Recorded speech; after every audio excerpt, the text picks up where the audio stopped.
ನಮಸ್ಕಾರ ವೀಕ್ಷಕರೇ, ಜ್ಞಾನಜ್ಯೋತಿ ಕಾರ್ಯಕ್ರಮಕ್ಕೆ ತಮ್ಮೆಲ್ಲರಿಗೂ ಸ್ವಾಗತ. ಇಂದಿನ ದಿನ ಮನಸ್ಸು ಮತ್ತು ಸ್ಮೃತಿಗಳ ಬಗ್ಗೆ ಚರ್ಚೆ. ಸ್ಮೃತಿಗಳು ಅಂದರೆ ನೆನಪು. ಆ ನೆನಪು ಒಳ್ಳೆಯ ನೆನಪುಗಳಾಗಿರಬಹುದು ಅಥವಾ ಕೆಟ್ಟ ನೆನಪುಗಳಾಗಿರಬಹುದು. ಇದು ಹೇಗೆ ನಮ್ಮ ಜೀವನದಲ್ಲಿ, ನಮ್ಮ ಒಂದು ನಡೆನುಡಿಗಳಲ್ಲಿ ಹೇಗೆಲ್ಲ ಪ್ರಭಾವ ಬೀಳುತ್ತೆ ಎಂಬುದರ ಬಗ್ಗೆ ಚರ್ಚೆ ಮಾಡಲು ನಮ್ಮೊಂದಿಗಿದ್ದಾರೆ ಬ್ರಹ್ಮಕುಮಾರಿಯ ರೂಪಕ್ಕನವರು. ನಮಸ್ಕಾರ ಅಕ್ಕನವರೇ. ಈಗ ಸ್ಮೃತಿಗಳ ಬಗ್ಗೆ ಕೆಲವೊಂದು ವಿಷಯಗಳ ಮಾಹಿತಿಗಳನ್ನು ಬೇಕಾಗಿದೆ. ಸ್ಮೃತಿಗಳಂದಾಗ ನೆನಪುಗಳು ಅಂತ ಹೇಳ್ತೇವೆ. ನಮ್ಮ ಹಿಂದಿನ ನೆನಪುಗಳು ಅಥವಾ ಮುಂದಿನ ಬರುವಂತಹ ನೆನಪುಗಳು, ಇದರ ಬಗ್ಗೆ ವಿಷಯಗಳನ್ನು ತಿಳಿಸ್ಕೊಡಿ. ಮನುಷ್ಯನ ಜೀವನದ ವಿಶೇಷತೆ ಅಂತಂದರೆ ಸ್ಮೃತಿ. ಇಡೀ ಜಗತ್ತಿನಲ್ಲಿ ಭಗವಂತ ಮನುಷ್ಯನಿಗೆ ಒಂದು ವರದಾನವಾಗಿ ಕೊಟ್ಟಿರುವಂಥದ್ದೇ ಸ್ಮೃತಿ. ಆದರೆ ಸ್ಮೃತಿ ಅಂದರೆ ನೆನಪಿನ ಶಕ್ತಿ ಅಂತ ಹೇಳ್ಬೋದು. ಇಟ್ಸ್ ಎ ಮೆಮೊರಿ ಪವರ್ ಅಂತ ಹೇಳ್ತೀವಿ. ಪಶುಗಳಿರ್ಬೋದು, ಪ್ರಾಣಿಗಳಿರ್ಬೋದು, ಪ್ರಕೃತಿ ಇರ್ಬೋದು, ಇವೆಲ್ಲದಕ್ಕಿಂತ ಮೀರಿ ಭಗವಂತ ಮನುಷ್ಯನಿಗೆ ಮಾತ್ರನೇ ಈ ಒಂದು ಸ್ಮರಣೆ ಶಕ್ತಿಯನ್ನು ಕೊಟ್ಟಿದ್ದಾನೆ.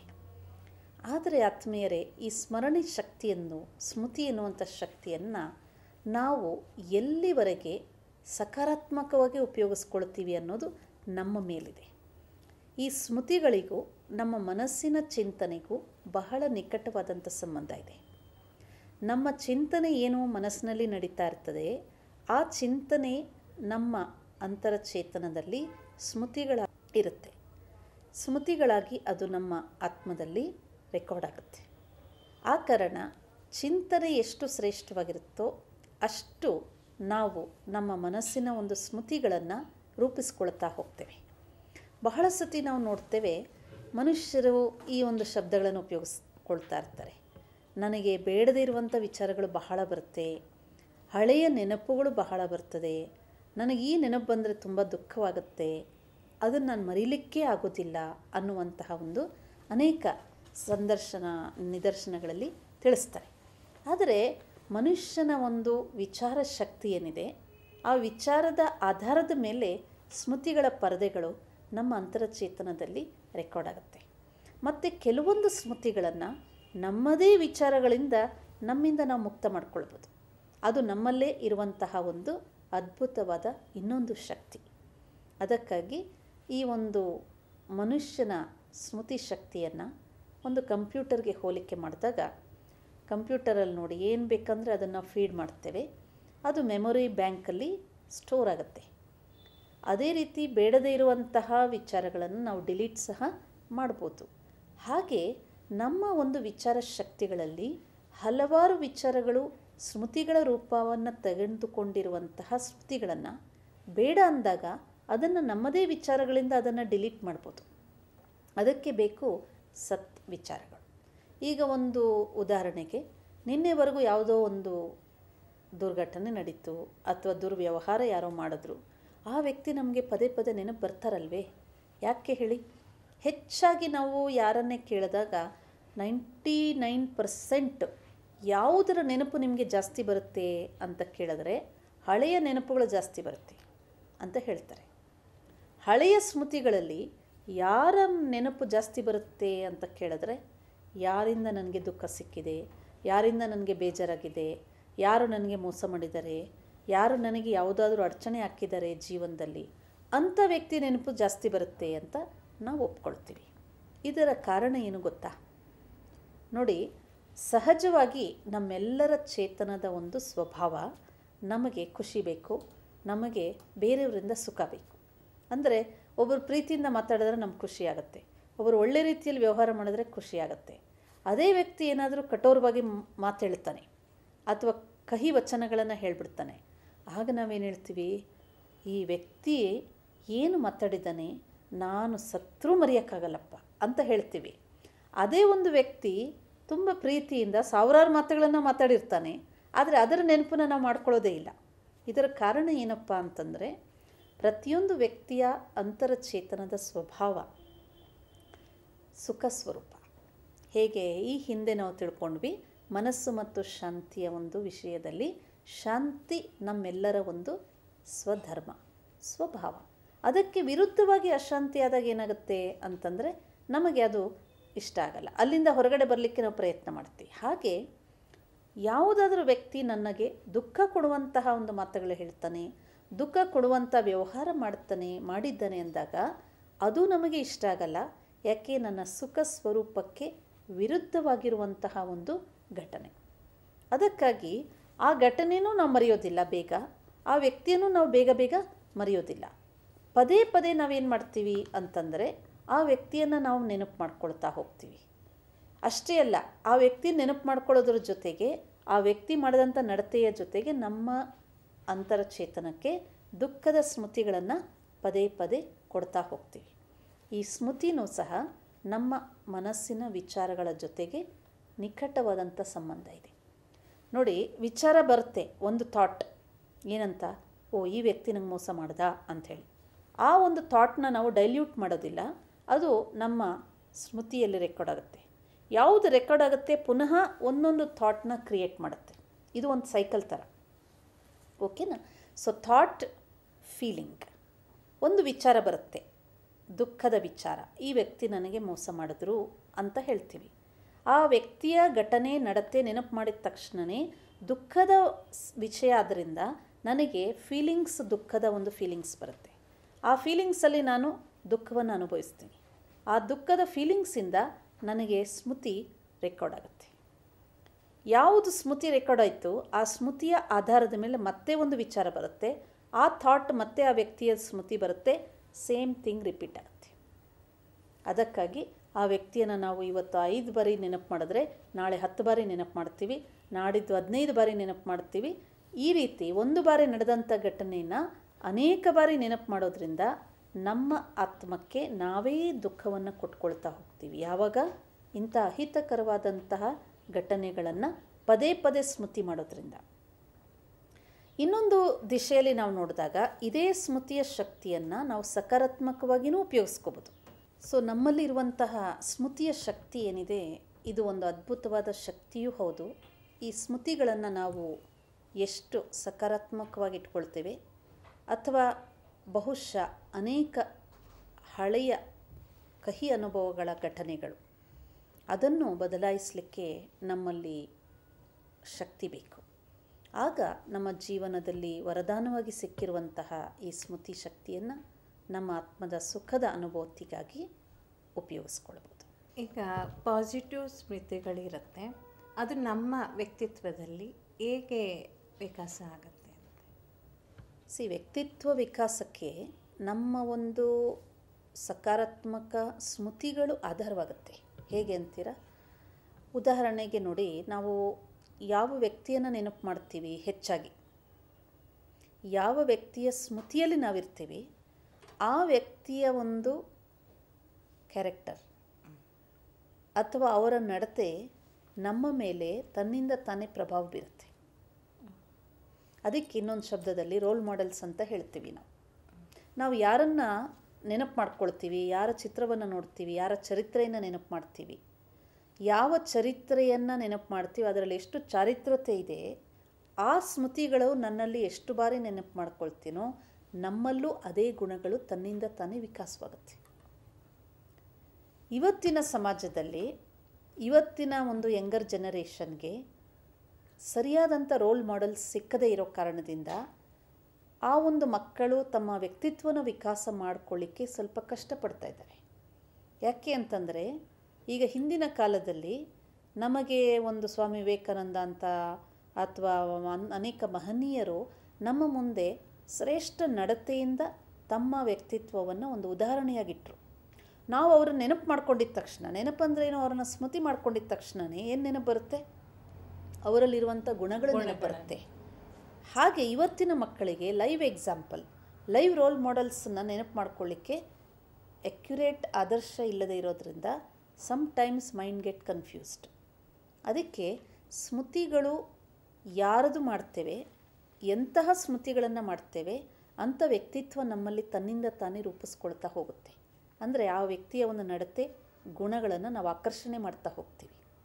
ಆ ವ್ಯಕ್ತಿ ಎಷ್ಟು ದೂರದಲ್ಲಾದರೂ ಇರ್ಬೋದು ಅಥವಾ ಜೀವಂತವಾಗಿ ಇಲ್ಲದೇನೂ ಇರ್ಬೋದು, ಆದರೆ ಯಾವ ಸ್ಮೃತಿಗಳನ್ನು ಮಾಡ್ತೇವೆ, ಯಾರ ಸ್ಮೃತಿಗಳನ್ನು ಮಾಡ್ತೇವೆ, ಆ ಸ್ಮೃತಿಗಳ ಒಂದು ಛಾಯೆ ಅಥವಾ ಛಾಪು ಅಂತ ಹೇಳ್ತೀವಿ, ಇಂಪ್ರಿಂಟ್ಸ್ ನಮ್ಮ ಆತ್ಮದ ಮೇಲೆ ತನ್ನಿಂದ ತಾನೇ ಬೀರ್ತಾ ಹೋಗುತ್ತೆ. ಅದಕ್ಕೆ ನೋಡಿ, ಉದಾಹರಣೆಗೆ ಇಬ್ಬರು ಸ್ನೇಹಿತರು ಇರ್ತಾರೆ ಅಂತ ತಿಳ್ಕೊಳ್ಳಿ. ತುಂಬ ಆಪ್ತವಾದ ಸ್ನೇಹಿತರು, ಆದರೆ ಇಬ್ಬರು ಬಹಳ ದೂರ ಇದ್ದಾರೆ, ಸಾವಿರಾರು ಮೈಲಿಗಟ್ಟಲೆ ದೂರ ಇದ್ದಾರೆ. ಆದರೆ ಒಂದು ವ್ಯಕ್ತಿ ಇನ್ನೊಂದು ವ್ಯಕ್ತಿಯನ್ನು ಗಾಢವಾಗಿ ಪ್ರೀತಿಸ್ತಾನೆ, ಅವನ ಒಂದು ವ್ಯಕ್ತಿತ್ವವನ್ನು ಇಷ್ಟಪಡ್ತಾನೆ ಅಂದಾಗ ನಿಮಗೆ ಗೊತ್ತಿಲ್ಲದ ಹಾಗೆಯೇ ಆ ವ್ಯಕ್ತಿಯ ಗುಣಗಳು ಇವನ ನಡತೆಯಲ್ಲಿ ಎದ್ದು ಕಾಣಿಸ್ತಾ ಇರ್ತದೆ. ಅವ್ರಿಗೇನು ಇಷ್ಟ ಆಗುತ್ತೋ ಅದೇ ಇವರು ಮಾಡ್ತಾರೆ, ಅವ್ರು ಹೇಗೆ ಮಾತಾಡ್ತಾರೋ ಅದನ್ನೇ ಇವರು ಫಾಲೋ ಮಾಡ್ತಾರೆ. ಅದು ತನ್ನಿಂದ ತಾನೇ ಬರುತ್ತೆ. ಹಾಗಾಗಿ ನಮ್ಮ ಸ್ಮೃತಿಗಳು ಸಾತ್ವಿಕವಾಗಿದ್ದಾಗ ನಮ್ಮ ನಡತೆ ಸಾತ್ವಿಕವಾಗುತ್ತೆ. ನಮ್ಮ ಸ್ಮೃತಿಗಳು ದುಃಖಮಯವಾಗಿದ್ದಾಗ ಅಥವಾ ನೆಗೆಟಿವ್ ಥಾಟ್ಸ್ನಲ್ಲಿ ಬೇಸಾಗಿದ್ದಾಗ ಅವಾಗೇನಾಗುತ್ತೆ, ನಮ್ಮ ಹೊರಗಿನ ಬಾಹ್ಯರೂಪದ ನಡತೆ, ಬಿಹೇವಿಯರ್ ಏನಿರುತ್ತೆ ಅದು ಸಹ ನಕಾರಾತ್ಮಕವಾಗಿ ರೂಪುಗೊಳ್ತಾ ಹೋಗ್ಬಿಡುತ್ತೆ. ಆದ್ದರಿಂದ ಮನುಷ್ಯನ ಜೀವನದಲ್ಲಿ ತನ್ನ ಚಾರಿತ್ರ್ಯನ ಶ್ರೇಷ್ಠ ಮಾಡ್ಕೋಬೇಕು, ತನ್ನ ವ್ಯಕ್ತಿತ್ವವನ್ನು, ಅಂದರೆ ಪರ್ಸ್ನಾಲಿಟಿ ಅಂತ ಇನ್ನೊಂದು ಶಬ್ದದಲ್ಲಿ ಹೇಳ್ತೀವಿ. ವಾಟ್ ಈಸ್ ಪರ್ಸ್ನಾಲಿಟಿ ಅಂದರೆ, ಮೈ ಥಿಂಕಿಂಗ್ ಈಸ್ ಪರ್ಸ್ನಾಲಿಟಿ. ನೀವು ಹೇಗೆ ಥಿಂಕ್ ಮಾಡ್ತೀರೋ ಹಾಗೆ ನಿಮ್ಮ ಪರ್ಸ್ನಾಲಿಟಿ ರೂಪಿಸ್ಕೊಳ್ತಾ ಹೋಗ್ತೀರಾ. ನಿಮ್ಮ ಥಿಂಕಿಂಗ್ ಆಧಾರದ ಮೇಲೆ, ನಿಮ್ಮ ವಿಚಾರಗಳ ಧಾರೆ ಮೇಲೆ ನಿಮ್ಮ ಒಂದು ದೃಷ್ಟಿಕೋನ, ನಿಮ್ಮ ಒಂದು ಮಾತು, ನಿಮ್ಮ ನಡತೆ, ವ್ಯವಹಾರ ಎಲ್ಲವೂ ಸಹ ಆಧಾರಿತವಾಗಿರುತ್ತೆ. ಆದ್ದರಿಂದ ನಮ್ಮ ಥಿಂಕಿಂಗ್ ಜೊತೆಗೆ ಪಾಸ್ಟ್ ಮೆಮೊರೀಸ್ ಏನಿದೆ, ಎಷ್ಟು ಸಾಧ್ಯನೋ ಅಷ್ಟು ಗುಡ್ ಮೆಮೊರೀಸ್, ಅದನ್ನು ನಾವು ನಮ್ಮಲ್ಲಿ ಹೋಲ್ಡ್ ಮಾಡಿ ಇಟ್ಕೋಬೇಕು. ಈಗ ಬಹಳಷ್ಟು ಕೆಟ್ಟ ಘಟನೆಗಳು ನಡೆದೋಗುತ್ತೆ, ಅದನ್ನೇ ಯೋಚನೆ ಮಾಡ್ತಾ ಇರ್ತೇವೆ.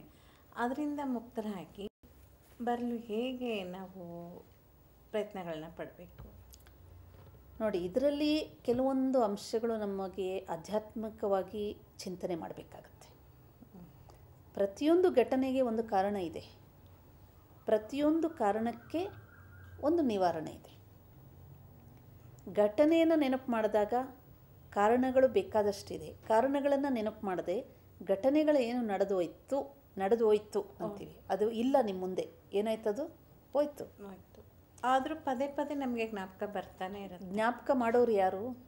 ನಾವೇ ತಾನೇ ಕರೆಯೋದು. ಅದು ಹೋಗ್ತಾ ಇದೆ. ಇವಾಗ ಇವತ್ತಿನ ಘಟನೆ ನಿನ್ನೆ ಮುಗಿದೋಗುತ್ತೆ, ಅದು ಹಿಂದಿಂದ ಹೋಗ್ತಾ ಇರುತ್ತೆ. ನಾವೇನು ಮಾಡ್ತೀವಿ, ಅದನ್ನು ಕರಿತೀವಿ ಅಲ್ವೇ? ಇವತ್ತಿಂದ ಏನಾಗಿದೆ, ನಿನ್ನೆ ಆಗೋಯ್ತು, ಒಂದು ತಿಂಗಳಿಂದ ಆಗೋಯ್ತು. ಒಂದು ತಿಂಗಳಿಂದ ಆಗದಂಥ ಘಟನೆಯನ್ನು ನೀವು 6 ತಿಂಗಳಾದರೂ ಮರ್ತಿಲ್ಲ ಅಂದರೆ ಅರ್ಥ ಏನು? ಒಂದು ತಿಂಗಳೇ ಹಿಂದೆ ಆದಂಥ ಘಟನೆ ನೀವು ಇನ್ನೂ 6 ತಿಂಗಳವರೆಗೂ ಅದಕ್ಕೆ ಜೀವ ಕೊಟ್ಟು ಇಟ್ಕೊಂಡಿದ್ದೀರ. ಅಂದರೆ ಆ ಸ್ಮೃತಿಗಳನ್ನು ನೀವು ಜೀವಂತವಾಗಿ ಇಟ್ಕೊಂಡಿದ್ದೀರ. ಒಳ್ಳೆಯದು, ಸ್ಮೃತಿಗಳು ಜೀವಂತವಾಗಿ ಇಟ್ಕೊಳ್ಳಿಕ್ಕೇ ಇರೋದು. ಆದರೆ ಯಾವ ಸ್ಮೃತಿಗಳನ್ನು ನಾನು ಇಟ್ಕೋಬೇಕು? ಕೆಟ್ಟ ಘಟನೆಗಳು ಅಂದರೆ ಅರ್ಥ ಏನು? ಯಾವುದರಿಂದ ನನಗೆ ಸುಖ ಸಿಕ್ಕಿಲ್ಲ, ಖುಷಿ ಸಿಕ್ಕಿಲ್ಲ, ಶಾಂತಿ ಸಿಕ್ಕಿಲ್ಲ, ಮನಸ್ಸಿನಲ್ಲಿ ಸಂತೃಪ್ತಿ ಸಿಕ್ಕಿಲ್ಲ, ಅಂಥ ಘಟನೆಗಳು ಕಳೆದೋಗಿರೋದನ್ನು ನಾವೇನು ಮಾಡಬೇಕು? ಬೇಗ ಬೇಗ ಅದನ್ನು ನಮ್ಮ ಮನಸ್ಸಿಂದನೂ ಡಿಲೀಟ್ ಮಾಡಬೇಕು. ಏನೂ ನಡೆದಿಲ್ಲ. ಒಂದು ವೇಳೆ ಅದು ನಮಗೆ ಪದೇ ಪದೇ ಕಾಡಿಸ್ತಾ ಇರುತ್ತೆ ಅಂತಲೂ ತಿಳ್ಕೊಳ್ಳಿ. ಅಂದರೆ ಅರ್ಥ ಏನಪ್ಪ ಅಂದರೆ, ನಾನು ಆ ವ್ಯಕ್ತಿಯ ಜೊತೆಗೆ ಬಹಳಷ್ಟು ಕ್ಲೋಸಾಗಿ ಅಟ್ಯಾಚ್ ಆಗಿರ್ಬೋದು, ಅಥವಾ ಆ ಒಂದು ವಸ್ತುವಿನ ಜೊತೆಗೆ ಅಟ್ಯಾಚ್ ಆಗಿರ್ಬೋದು. ಈಗ ಸಣ್ಣ ಉದಾಹರಣೆ ತಗೊಳ್ಳೋಣ. ನೀವು ಬಜಾರ್ಗೆ ಹೋಗಿ ಬಹಳ ಸುಂದರವಾಗಿರುವಂತಹ ಒಂದು ಫ್ಲವರ್ ವಾಸ್ ತೊಗೊಂಬಂದ್ರಿ. ನೀವೆಲ್ಲರಿಗೂ ಹೇಳಿದ್ರಿ, ಇದನ್ನು ಯಾರೂ ಮುಟ್ಬೇಡಿ, ನಾನು ತುಂಬ ಹಣ ಖರ್ಚು ಮಾಡಿ ತುಂಬ ಚೆನ್ನಾಗಿರೋದು ಆರಿಸ್ಕೊಂಡು ತೊಗೊಂಬಂದಿದ್ದೀನಿ ಅಂತ. ಅಚಾನಕ್ಕಾಗಿ ಯಾರೋ ಬಂದರು, ಕೈ ತಡೋತು, ಬಿದ್ದೋಯ್ತು, ಒಡೆದೋಯ್ತು. ನಿಮಗೇನಾಯ್ತು? ಅವಾಗ ಬೇಜಾರಾಗುತ್ತೆ, ದುಃಖ ಆಗುತ್ತೆ, ಬೇಜಾರಾಗುತ್ತೆ. ಆಯಿತು. ಈಗ ಆ ವ್ಯಕ್ತಿ ತನಗೆ ಮಾಡಿಲ್ಲ, ನಿಮಗೆ ಬಹಳ ಇಷ್ಟವಾಗಿದ್ದಂಥ ವಸ್ತು ಒಡೆದೋಯ್ತು ಅಲ್ವೇ? ಈಗ ನೀವು ಮತ್ತೆ ಏನು ಮಾಡಬೇಕು? ಅಯ್ಯೋ, ಆ ವ್ಯಕ್ತಿಯನ್ನು ಬೈಕೊಳ್ತೀರಾ, ಅಯ್ಯೋ ತುಂಬ ಚೆನ್ನಾಗಿತ್ತಲ್ಲ, ಅದು ವಾಸು ಒಡೆದೋಯ್ತು ಅಂತ ನೀವು 1 ವಾರ ನೆನಪು ಮಾಡ್ತೀರಾ, 1 ತಿಂಗಳು ನೆನಪು ಮಾಡ್ತೀರಾ. ಅದರಿಂದ ಪ್ರಯೋಜನ ಏನಿಲ್ಲ. ಅದಕ್ಕೆ ಬದಲು ಓಕೆ, ಇದು ಹೋಗಿದ್ದು ಹೋಯ್ತು, ಇನ್ನೊಂದು ಬಜಾರಲ್ಲಿ ಹೋಗಿ ಇನ್ನೊಂದು ಹೊಸದು ಯಾವುದೋ ಸಿಗ್ಬೋದೇನೋ. ಥಿಂಕ್ ಇನ್ ಡಿಫರೆಂಟ್ ಲೆವೆಲ್ ಅಷ್ಟೇ. ನಮ್ಮ ದೃಷ್ಟಿಕೋನ ಇದೆಯಲ್ಲ, ಅದನ್ನು ಪರಿವರ್ತನೆ ಮಾಡ್ಕೋಬೇಕು. ಸೊ ಕೆಟ್ಟ ಘಟನೆಗಳು ನಡೆದು ಹೋದಾಗ ಅದನ್ನು ಪರಿವರ್ತನೆ ಮಾಡ್ಕೊಳ್ಳಿಕ್ಕೆ ನಮ್ಮಲ್ಲಿ ಒಂದು ಶಕ್ತಿ ಬೇಕು. ಅದಕ್ಕೆ ಪವರ್ ಆಫ್ ಟ್ರಾನ್ಸ್ಫಾರ್ಮೇಷನ್ ಅಂತೀವಿ. ನಮ್ಮ ಥಿಂಕಿಂಗಲ್ಲಿ ಟ್ರಾನ್ಸ್ಫಾರ್ಮೇಷನ್ ತರಬೇಕು, ನಮ್ಮ ವಿಚಾರ ಶಕ್ತಿಗಳಲ್ಲಿ ಪರಿವರ್ತನೆ ತರಬೇಕು. ಥಿಂಕ್ ಮಾಡಿದ್ದೇ ಮಾಡ್ತಾಯಿದ್ರೆ ನಿಮ್ಗೇನು ಸಿಕ್ತೋ ಅದೇ ಸಿಗ್ತಾ ಇರ್ತದೆ. ಉದಾಹರಣೆಗೆ ಒಡೆದೋಯ್ತು, ನನಗೆ ದುಃಖ ಆಯಿತು. ಒಡೆದೋಗಿದ್ದನ್ನು ನೀವು ಪದೇ ಪದೇ ನೆನಪು ಮಾಡಿದ್ರೆ ನಿಮ್ಗೇನು ಸಿಗ್ತಾ ಹೋಗುತ್ತೆ? ದುಃಖನೇ ಸಿಗ್ತಾ ಹೋಗುತ್ತೆ. ಓಕೆ, ಒಡೆದೋಗಿದ್ದು ಹೋಯ್ತು, ಆದರೆ ನಾನು ನಾಳೆ ಇನ್ನೊಂದು ಹೊಸದು ತರ್ತೀನಿ ಅನ್ನುವಂಥ ವಿಚಾರ ಮಾಡಿಕೊಂಡಾಗ ಅಲ್ಲಿ ಕ್ರಿಯೇಟಿವಿಟಿ ಬರುತ್ತೆ. ಓಕೆ, ಇವತ್ತು ನಾನು ತೊಗೊಂಡು ಬಂದಿದ್ದು ಬಹಳ ಡೆಲಿಕೇಟ್ ಆಗಿತ್ತು, ನಾಳೆ ನಾನು ಬಜಾರ್ಗೆ ಹೋಗ್ತೀನಿ, ಕೆಳಗಡೆ ಬಿದ್ದರೂ ಹೊಡಿಬಾರ್ದು, ಅಂಥದ್ದು ಯಾವುದಾದ್ರು ಇರೋ ತೊಗೊಂಬರ್ತೀನಿ. See, this is called creative thoughts. Bad experience ಆಯಿತು, ಆದರೆ ನೆಕ್ಸ್ಟ್ ನೀವು ಬಜಾರ್ಗೆ ಹೋದಾಗ ಯಾವ್ದು ತೊಗೊಳ್ತೀರಾ ಆವಾಗ? ಓಕೆ, ಅನ್ಬ್ರೇಕಬಲ್ ಇರೋದು ಯಾವುದಾದ್ರೂ ಇದೆಯಾ ಅಂಥದ್ದು ಆರಿಸ್ಕೊಳ್ಳೋಣ. ದಿಸ್ ಈಸ್ ಕಾಲ್ಡ್ ಸಕಾರಾತ್ಮಕ ಚಿಂತನೆ, ಪಾಸಿಟಿವ್. ಮರಿಬೇಕಲ್ಲಿ, ಅದು ಮರೆತು ಮುಂದಕ್ಕೆ ಹೋಗ್ಬೇಕು ಏನಾಗಿದೆ. ಸೊ ಕೆಲವೊಂದು ಸತಿ ಮರೀಲಿಕ್ಕೆ ಆಗದೇ ಇದ್ರೆ ನೋ ಪ್ರಾಬ್ಲಮ್, ನೆನಪು ಮಾಡಬೇಡಿ ಅಷ್ಟೇ. ಓಕೆನಾ? ಸೊ ಅದಕ್ಕೆ ನೋಡಿ, ಭಗವದ್ಗೀತೆಯಲ್ಲಿ ಪರಮಾತ್ಮ ನಮಗೇನು ತಿಳಿಸಿದ್ದಾನೆ, ಮಕ್ಕಳೇ, ಹಿಂದೆ ಏನು ನಡೆದೋಯ್ತು ಅದು ಒಳ್ಳೆಯದಾಯಿತು, ಈಗೇನು ನಡೀತಾ ಇದೆ ತುಂಬ ಒಳ್ಳೇದು ನಡೀತಾ ಇದೆ, ಮುಂದೆ ಏನು ನಡೀಲಿಕ್ಕಿದೆ ಅದು ಇನ್ನಷ್ಟು ಒಳ್ಳೆಯದಿದೆ. ಆದರೆ ನಾನು ಏನು ಮಾಡ್ತೇನೆ, ಹಿಂದೆ ನಡೆದಿದ್ದನ್ನು ಬಿಡ್ತಾನೆ ಇಲ್ವಲ್ಲ, ಅದನ್ನು ಬಿಡದೇ ಇರೋ ಕಾರಣದಿಂದ ಈಗೇನು ನಡೀತಾ ಇದೆ ಒಳ್ಳೆಯದು ಅದನ್ನು ಸ್ವೀಕಾರನೂ ಮಾಡ್ತಾ ಇಲ್ಲ, ಮುಂದೆ ಇನ್ನೂ ಒಳ್ಳೆಯದಾಗಲಿಕ್ಕಿದೆ ಅದನ್ನು ನಾನು ತಗೊಳ್ಳಿಕ್ಕೆ ಅರ್ಹಳು ಆಗ್ತಾ ಇಲ್ಲ. ಅದಕ್ಕೆ ಇನ್ನೊಂದು ಶಬ್ದದಲ್ಲಿ ಏನು ಹೇಳ್ತಾರೆ, past is a cancelled cheque ಅಂತಾರೆ. ಚೆಕ್ಕೆ ಕ್ಯಾನ್ಸಲ್ ಆಗಿಬಿಟ್ಟಿದೆ, ಅದನ್ನು ಹಿಡ್ಕೊಂಡು ನೀವು ಕೈಯಲ್ಲಿ ಇಟ್ಕೊಂಡು ಎಷ್ಟು ಭದ್ರ ಇಟ್ಕೊಂಡ್ರು ಏನೂ ಪ್ರಯೋಜನ ಇಲ್ಲ. ಪ್ರೆಸೆಂಟ್ ಇದೆಯಲ್ಲ ಅದು ಕರೆನ್ಸಿ, ಕ್ಯಾಶ್. ಭವಿಷ್ಯ, ಫ್ಯೂಚರಲ್ಲಿ ಏನು ನಡೆಯುತ್ತೆ ಅದು ಪ್ರಾಮಿಸರಿ ನೋಟ್. ಬಟ್ ಭವಿಷ್ಯವನ್ನು ಚೆನ್ನಾಗಿ ರೂಪಿಸ್ಕೊಳ್ಳಿಕ್ಕೆ ಆಧಾರ ಯಾವುದು? ಪ್ರೆಸೆಂಟ್, ಅಂದರೆ ವರ್ತಮಾನ ಸಮಯ. ಆದ್ದರಿಂದ ಬಹಳಷ್ಟು ಸತಿ ನಮ್ಮ ಜೀವನದಲ್ಲಿ ಸ್ಮೃತಿಗಳೆನ್ನೋದು ಸ್ವೀಟ್ ಮೆಮೊರೀಸ್ನ ಹೋಲ್ಡ್ ಮಾಡಿ, ನಮ್ಮ ಜೀವನದಲ್ಲಿ ನೋಡಿ ಅನೇಕ ಒಳ್ಳೆ ಘಟನೆಗಳು ನಡೆದಿರುತ್ತೆ, ಅದನ್ನು ನಾವು ನೆನಪೇ ಮಾಡ್ಕೊಳ್ಳಲ್ಲ. ಅಂದರೆ ಒಳ್ಳೆಯದು ನಡೆಯೋದು ಸಹಜ ಅಂದ್ಕೊಂಡ್ಬಿಟ್ಟಿರ್ತೀವಿ, ಕೆಟ್ಟದ್ದು ನಡೆಯೋದು ಮಾತ್ರ ಅಸಹಜ. ಕರೆಕ್ಟು. ಆದರೆ ಅಸಹಜವಾಗಿ ಆಗಿರೋದು ಯಾವಾಗಲೂ ಒಂದು ಸತಿ ಆಗುತ್ತಷ್ಟೆ, ಯಾವಾಗಲೂ ಏನಾಗೋದಿಲ್ಲ. ಯಾವಾಗಲೂ ಒಂದೆರಡು ಸತಿ ಆಗಿದ್ದನ್ನು ಬಹಳ ಬೇಗನೆ ನಾವು ನಮ್ಮ ಮೈಂಡಿಂದ ಡಿಲೀಟ್ ಮಾಡಬೇಕು. ಅದಕ್ಕೆ ಒಂದು ಪರಿವರ್ತನಾ ಶಕ್ತಿ ಬೇಕು, ಎರಡನೇದು ಸಕಾರಾತ್ಮಕ ಚಿಂತನೆ ಬೇಕು, ಮೂರನೇದು ಪ್ರಭು ಚಿಂತನೆ ಬೇಕು. ಇದು ಬಹಳ ಮುಖ್ಯವಾದಂಥ ಅಂಶ. ಯಾಕೆ ಭಗವಂತನ ಚಿಂತನೆ ನನಗೆ ಯಾಕೆ ಬೇಕು? ನೋಡಿ, ಮನುಷ್ಯರು ದುಃಖ ಬಂದಾಗ ಭಗವಂತನನ್ನು ನೆನಪು ಮಾಡೋದು ಸಹಜ, ಆದರೆ ನಿರಂತರವಾಗಿ ಪರಮಾತ್ಮನ ಸ್ಮರಣೆಯನ್ನು ಮಾಡುವಂಥ ಅಭ್ಯಾಸಿಗಳಾಗಿದ್ದೀವಾ ಅಂತ ಪ್ರಶ್ನೆ ಕೇಳ್ಕೊಂಡಾಗ ಬಹುಶಃ ಸ್ವಲ್ಪ ಜನ ಇರ್ಬೋದು. ಕಾರಣ ಏನಂದರೆ, ದುಃಖ ಬಂದಾಗ ಇಮಿಡಿಯೇಟಾಗಿ ಭಗವಂತ ನಂಗೆ ದುಃಖ ದೂರ ಮಾಡಪ್ಪ ಅಂತ ಕೇಳೋದು ಸಹಜ. ಆದರೆ ರಾಜಯೋಗದ ಅಭ್ಯಾಸದಲ್ಲಿ ನಾವು ಪ್ರತಿನಿತ್ಯ ಪರಮಾತ್ಮನ ಸ್ಮೃತಿ ಮಾಡ್ತೇವೆ, ಪರಮಾತ್ಮನ ಚಿಂತನೆ ಮಾಡ್ತೇವೆ. ಯಾವುದರಿಂದ ಏನಾಗುತ್ತೆ, ಜೀವನದಲ್ಲಿ ಒಳ್ಳೆಯದು ಕೆಟ್ಟದು ಅಹಿತವಾದದ್ದು ಹಿತವಾದದ್ದು ಘಟನೆಗಳು ನಡೀತಾ ಇದ್ರೂ ಅದರ ಪ್ರಭಾವ ನನ್ನ ಮೇಲೆ ಬೀಳೋದೇ ಇಲ್ಲ. ಒಳ್ಳೇದು ಬಂದ್ಬಿಡ್ತು ಅಂತ ನಾನು ಹಿಗ್ಗೋದು ಇಲ್ಲ, ಕೆಟ್ಟದಾಯಿತು ಅಂತ ನಾನು ಕುಗ್ಗೋದು ಇಲ್ಲ. ಸೊ ಇದಕ್ಕೆ ಭಗವದ್ಗೀತೆಯಲ್ಲಿ ಹೇಳಿದರೆ ಸ್ಥಿತಪ್ರಜ್ಞಾ, ಮನಸ್ಸು ಒಂದು ಸ್ಥಿತದಲ್ಲಿರ್ತದೆ. ಯಾಕೆ ಅಂತಂದರೆ ನನ್ನ ಒಂದು ಮಾನಸಿಕ ಚಿಂತನೆಯಲ್ಲಿ ಸದಾ ಭಗವಂತನ ಚಿಂತನೆ ಇದೆ. Why God has to be remembered ಅನ್ನೋ ಪ್ರಶ್ನೆ. ನಾನು ಯಾಕೆ ಭಗವಂತನನ್ನು ನೆನಪು ಮಾಡಬೇಕು, ಪ್ರಭು ಚಿಂತನೆ ಯಾಕೆ ಮಾಡಬೇಕು? ನೋಡಿ, ಚಿಂತನೆ ಎನ್ನುವಂಥದ್ದು ನಮ್ಮ ಸ್ಮೃತಿಗೆ ಆಧಾರ. ಆದರೆ ಇವತ್ತು ಹೆಚ್ಚಾಗಿ ನಾವು ಯಾವ್ಯಾವ ಚಿಂತನೆ ಮಾಡ್ತೀವಿ? ಪರ ಚಿಂತನೆ ಮಾಡ್ತೀವಿ, ಇತರರ ಚಿಂತನೆ ಮಾಡ್ತೀವಿ, ವ್ಯರ್ಥ ಚಿಂತನೆ ಮಾಡ್ತೀವಿ, ಕೆಟ್ಟ ಚಿಂತನೆ ಮಾಡ್ತೀವಿ, ಅಲ್ಲ ಅಶುಭ ಚಿಂತನೆ ಮಾಡ್ತೀವಿ. ಇದು ಚಿಂತನೆನೇ. ಇದರಲ್ಲಿ ನೀವು ಏನು ಚಿಂತನೆ ಮಾಡ್ತೀರೋ ಅದರ ಅನುಭೂತಿ ಆಗ್ತಾ ಹೋಗುತ್ತೆ. ನಾವು ಬೇರೆಯವ್ರಿಗೆ ಕೆಟ್ಟದ್ದು ಯೋಚನೆ ಮಾಡಿದ್ವಿ, ಅದಕ್ಕೆ ಮೊದಲು ನನಗೆ ಕೆಟ್ಟ ಅನುಭವ ಆಗುತ್ತೆ. ಆದ್ದರಿಂದ ಪರಮಾತ್ಮ ಹೇಳ್ತಾನೆ, ಮಕ್ಕಳೇ ನನ್ನ ಚಿಂತನೆ ಮಾಡಿ, ನಿಮಗೂ ಒಳ್ಳೆಯದಾಗುತ್ತೆ, ಬೇರೆಯವ್ರಿಗೂ ಒಳ್ಳೆಯದಾಗುತ್ತೆ. ಯಾಕೆಂದರೆ ವಾಟ್ ಈಸ್ ಗಾಡ್ ಅಂದರೆ ಪರಮಾತ್ಮ ಸದಾ ಶುಭಕಾರಿ. ಈಗ ನಾನು ಒಂದು ವ್ಯಕ್ತಿನ ನೆನಪು ಮಾಡ್ತೀನಿ ಅಂದ್ಕೊಳ್ಳಿ, ಆ ವ್ಯಕ್ತಿಯಲ್ಲಿ ಒಳ್ಳೆಯದು ಇದೆ ಕೆಟ್ಟದ್ದು ಇದೆ. ಸೊ ನಾನು ಈ ಮೊದಲೇ ನಿಮಗೆ ತಿಳಿಸ್ದೆ, ಮನಸ್ಸು ಅನ್ನೋದು ಒಂದು ರೀತಿ ಬ್ಲಾಟಿಂಗ್ ಪೇಪರ್ ಥರ. ಇದೇನು ಮಾಡುತ್ತೆ ಅಂದರೆ, ಯಾವುದು ಒಳ್ಳೆಯದು ಇದೆ ಕೆಟ್ಟದ್ದು ಇದೆ ಅಂತ ಆರಿಸ್ಕೊಳ್ಳೋದಿಲ್ಲ, ಸುಮ್ಮನೆ ಎಲ್ಲವನ್ನೂ ಎಳ್ಕೊಂಬಿಡುತ್ತೆ ಅಷ್ಟೇ. ಸೊ ಯಾರು ನೆನಪು ಮಾಡ್ತಾ ಇರ್ತೀವಿ ಅವರೆಲ್ಲ ಒಳ್ಳೆದಿರೋದು ಎಳ್ಕೊಂಬಿಡುತ್ತೆ, ಕೆಟ್ಟದಿರೋದನ್ನು ಅಬ್ಸರ್ವ್ ಮಾಡುತ್ತೆ. ಅದಕ್ಕೆ ಬದಲು ಪರಮಾತ್ಮನ ಚಿಂತನೆ ಮಾಡ್ತೀವಿ, ಪರಮಾತ್ಮನ ಸ್ಮರಣೆ ಮಾಡ್ತೀವಿ ಅಂದರೆ he who is always good and all good. See, God is always good, all good.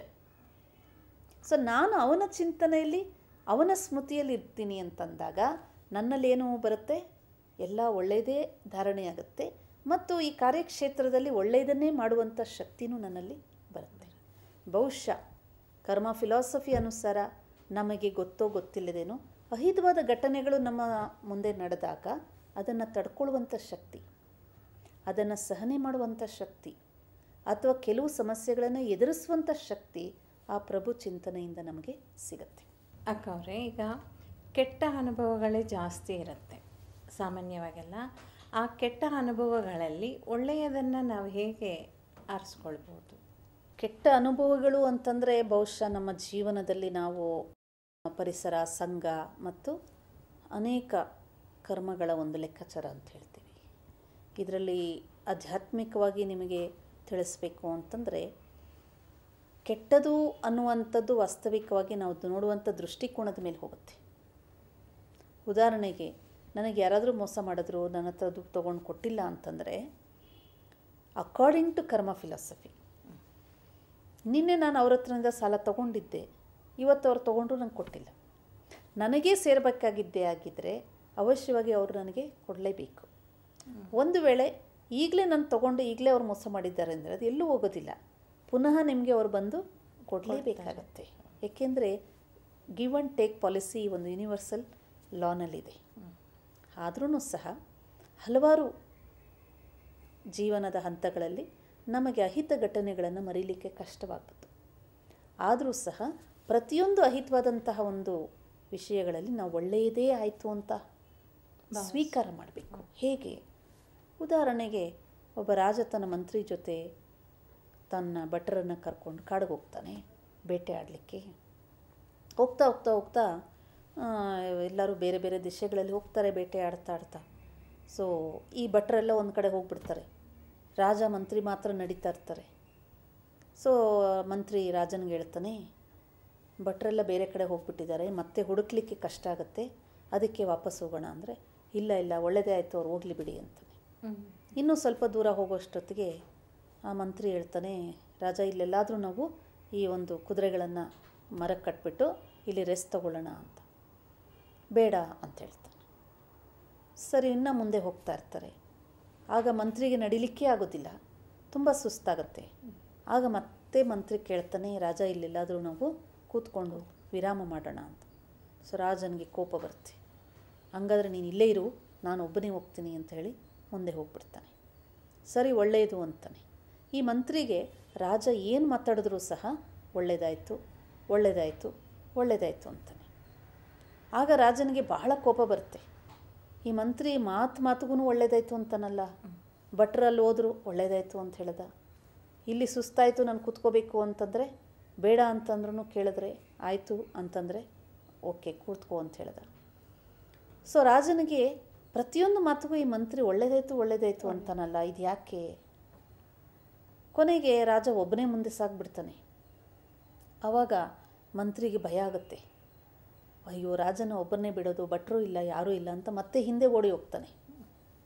ಮಹಾರಾಜರೇ, ನೀವು ಇಲ್ಲೆಲ್ಲಾದರೂ ಸ್ವಲ್ಪ ವಿರಾಮ ಮಾಡಿ, ಇಲ್ಲಿ ಒಂದು ಹಾಳು ಬಾವಿ ಇದೆ, ಅಲ್ಲಾದ್ರೂ ಸ್ವಲ್ಪ ನೆರಳಿದೆ, ಏನಾದ್ರೂ ಬಾಯಾರಿಕೆ ಆದರೆ ನೀರು ಕುಡಿಬೋದು, ಇಲ್ಲೇ ಸ್ವಲ್ಪ ಹೊತ್ತು ರೆಸ್ಟ್ ಮಾಡೋಣ ಅಂದರೆ, ಬೇಡ, ನೀನು ಕೋಪ ಬೇಡ, ನಾನು ಇನ್ನು ಮುಂದೆ ಹೋಗಬೇಕು, ಒಳ್ಳೆಯದಾಯಿತು ಅಂತ. ಮತ್ತೆ ಸ್ವಲ್ಪ ಹೊತ್ತಾದ ಮೇಲೆ ಇನ್ನೂ ಸ್ವಲ್ಪ ದೂರ ನಡೀತಾ ಕೊನೆಗೆ ಮಂತ್ರಿಗೆ ಇರಲಿಕ್ಕಾಗಲ್ಲ. ಆವಾಗ ಮಹಾರಾಜರಿಗೆ ಹೇಳ್ತಾನೆ, ಇಲ್ಲ, ನನಗೆ ನಡಿಲಿಕ್ಕೆ ಆಗಲ್ಲ, ತುಂಬ ಸುಸ್ತಾಗಿದೆ, ನಾನು ಇಲ್ಲೆಲ್ಲಾದರೂ ಕೂತ್ಕೊಳ್ತೀನಿ, ನೀವು ಆರಾಮ ಮಾಡಿ. ರಾಜನಿಗೆ ಸಿಕ್ಕಾಪಟ್ಟೆ ಕೋಪ ಬರುತ್ತೆ. ಆ ಮಂತ್ರಿನ ಹಿಡಿದು ಆ ಬಾವಿನಲ್ಲಿ ಹಾಕ್ಬಿಡ್ತಾನೆ. ಕೋಪ ಬಂದಿದೆ. ಆವಾಗ ಮಂತ್ರಿಗೆ ಅವಮಾನ, ಇನ್ನೊಂದು ಕಡೆ ಬಳಲಿಕ್ಕೆ, ಇನ್ನೊಂದು ಕಡೆ ರಾಜ ನನ್ನನ್ನು ಬಿಟ್ಟು ಹೋಗ್ತಾನೆ. ಸರಿ, ಇದು ಒಳ್ಳೆಯದಾಯಿತು ಅಂದ್ಬಿಡ್ತಾನೆ. ರಾಜನಿಗೆ ಇನ್ನಷ್ಟು ಕೋಪ ಬರ್ತದೆ. ಇವನ್ನ ನುಕ್ಕಿ ಆಳ ಬಾವಿನಲ್ಲಿ ಹಾಕಿದ್ರೂ ಇನ್ನೂ ಒಳ್ಳೆಯದಾಯಿತು ಅಂತಾನಲ್ಲ ಅಂತ ಹೇಳಿ ಕೋಪದಿಂದ ರಭಸಕ್ಕೆ ಮುಂದೆ ಸಾಗ್ಬಿಡ್ತಾನೆ. ಕೊನೆಗೆ ಅಲ್ಲಿ ಹೋಗ್ತಾ ಆ ಕಾಡು ಜನರು ರಾಜನ ಹಿಡ್ಕೊಂಡು ಅವತ್ತಿನ ದಿವಸ ಯಾವುದೋ ದೇವಿ ಪೂಜೆ ಅಂತ ಹೇಳಿ ಬಲಿ ಕೊಡಲಿಕ್ಕೆ ರಾಜನ ಕರ್ಕೊಂಡು ಹೊರಟೋಗ್ತಾರೆ. ಆಗ ಬೇಟೆ ಆಡಬೇಕಾದ್ರೆ ಏನಾಗುತ್ತೆ, ರಾಜನಿಗೆ ಒಂದು ಬೆರಳು ಆ ಒಂದು ಬೇಟೆ ವಸ್ತು ಬಿಲ್ಲು ಬಾಣ ಇಟ್ಕೊಂಡಿರೋದಕ್ಕೆ ಚೂಪಾಗಿ ಚುಚ್ಕೊಂಡು ಇಲ್ಲಿ ರಕ್ತ ಸೋರಿರುತ್ತೆ, ಅಲ್ಲಿ ಬೆರಳು ಕಟ್ಟಾಗಿರುತ್ತೆ. ಆಗಲೂ ಸಹ ಮಂತ್ರಿ ಹೇಳಿರ್ತಾನೆ ಇದು ಒಳ್ಳೆಯದೇ ಅಂದ್ಬಿಡ್ತಾನೆ. ಅದು ನೆನಪು ಬರುತ್ತೆ. ಆದರೆ ಆ ಸಮಯದಲ್ಲಿ ಎಲ್ಲರೂ ಕಾಡು ಜನರು ಹಿಡ್ಕೊಂಡ್ಬಿಟ್ಟಿರ್ತಾರೆ, ಹೋಗಿ ಕಟ್ಟಿಬಿಟ್ಟಿರ್ತಾರೆ.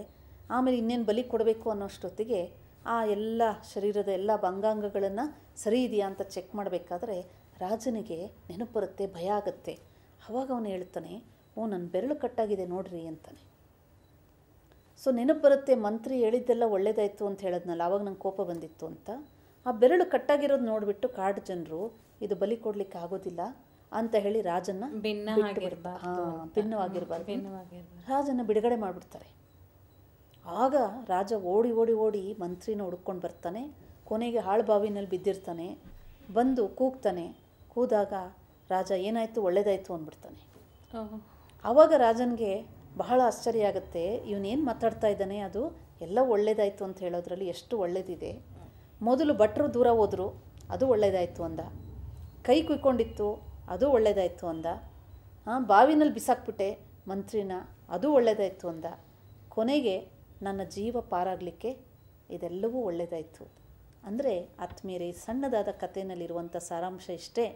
ನಮ್ಮ ಜೀವನದಲ್ಲಿ ಎಷ್ಟೋ ಬಾರಿ ಜೀರ್ಣಿಸಲಿಕ್ಕೆ ಸಾಧ್ಯವಾಗದಂಥ ಅನೇಕ ಕಠಿಣವಾದಂಥ ಕಹಿ ಘಟನೆಗಳು ನಡೆದ್ರೂ ನಮ್ಮ ಚಿಂತನೆ ಸಕಾರಾತ್ಮಕವಾಗಿರಲಿ. ಆ ಒಂದು ಚಿಂತನೆಯಲ್ಲಿ, ಸ್ಮೃತಿಗಳಲ್ಲಿ ಸಕಾರಾತ್ಮಕವಾಗಿ ಒಳ್ಳೆಯದಾಯಿತು ಅನ್ನುವಂಥ ಅಕ್ಸೆಪ್ಟೆನ್ಸ್ ಇದ್ದಾಗ ಅವಶ್ಯವಾಗಿ ಒಳ್ಳೆಯದಾಗುತ್ತೆ. ಇದು ನಮ್ಮ ಜೀವನದ ಅನೇಕ ಘಟನೆಗಳಲ್ಲಿ ಆಗುವಂಥ ಅನುಭವ.